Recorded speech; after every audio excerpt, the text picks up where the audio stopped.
जय श्री हरि। आज हम बात करेंगे वर्ष 2026 के माघ मास कृष्ण पक्ष में आने वाली शक्तिला एकादशी व्रत की। हम जानेंगे पहला व्रत की तिथि और शुभ मुहूर्त, दूसरा पारण का सही समय, तीसरा इस दिन की पूजन विधि और कौन सी वस्तुएं भगवान को अर्पित करनी चाहिए। तो आइए इस पावन एकादशी के महत्व को गहराई से समझते हैं।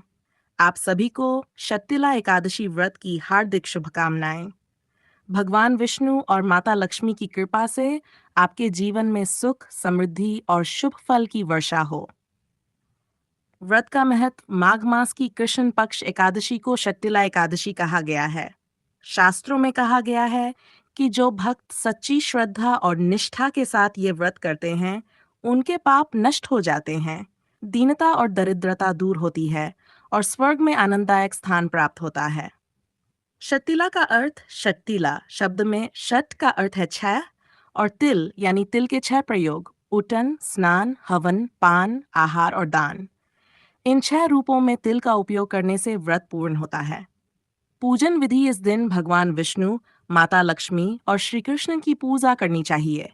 गंध, पुष्प, धूप, दीप से पूजन करें। पेठा, नारियल, सीताफल और सुपारी अर्पित करें और द्वादशी के दिन इन वस्तुओं का दान करें। इससे अनंत पुण्य की प्राप्ति होती है। भगवान को गुड़ और तिल से बनी मिठाई या लड्डू का भोग अवश्य लगाएं। ये भोग अतुलनीय फलदायी माना गया है। तिथि और मुहूर्त। एकादशी तिथि प्रारंभ 13 जनवरी 2026 मंगलवार दोपहर 3:19 शुरू होगा। एकादशी समाप्त 14 जनवरी 2026 बुधवार शाम 5:54 समाप्त होगा। सूर्योदय व्यापिनी के अनुसार व्रत 14 जनवरी 2026 बुधवार को रखा जाएगा। द्वादशी तिथि प्रारंभ 14 जनवरी शाम 5:55 शुरू होगा। समाप्त 15 जनवरी रात 8:17 समाप्त होगा।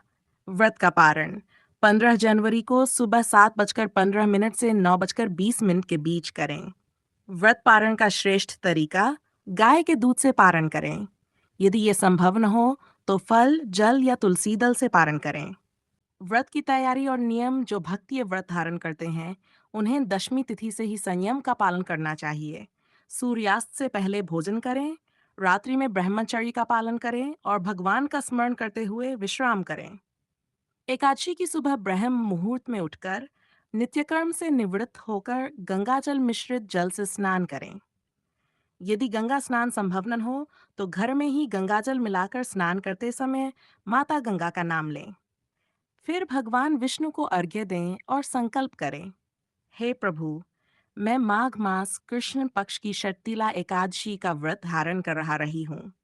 कृपा करें ये व्रत निर्विघ्न पूर्ण हो और मुझे शुभ फल प्राप्त हो। पूजन और भोग पूजा के समय भगवान को तुलसी दल अवश्य अर्पित करें। ध्यान रखें, भगवान विष्णु को अक्षत चावल नहीं चढ़ाते बल्कि काले तिल अर्पित किए जाते हैं। 6 प्रकार के तिल प्रयोग अवश्य करें और तिल का दान भी दें। फिर भगवान को खिचड़ी, तिल गुड़, नारियल, सीताफल आदि अर्पित करें। ब्राह्मणों को दान दें और भोजन करवाएं। व्रत का पारण और आचरण। द्वादशी के दिन स्नान कर भगवान की पुनः आरती कर फिर खिचड़ी या गाय के दूध से पारण करें। व्रत के दौरान शुद्ध और सात्विक रहें। क्रोध, ईर्ष्या और द्वेष से दूर रहें।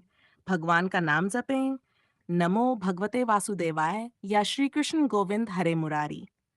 इससे भगवान अत्यंत प्रसन्न होते हैं और जीवन में सुख, शांति और समृद्धि का आशीर्वाद प्रदान करते हैं। ये जानकारी आपके लिए उपयोगी रही होगी। ऐसी ही ज्ञानवर्धक और भक्तिपूर्ण जानकारियाँ पाने के लिए हमारे चैनल को सब्सक्राइब करें, वीडियो को लाइक करें और शेयर करें। सुखी रहें, स्वस्थ रहें। जय श्री राधे कृष्ण।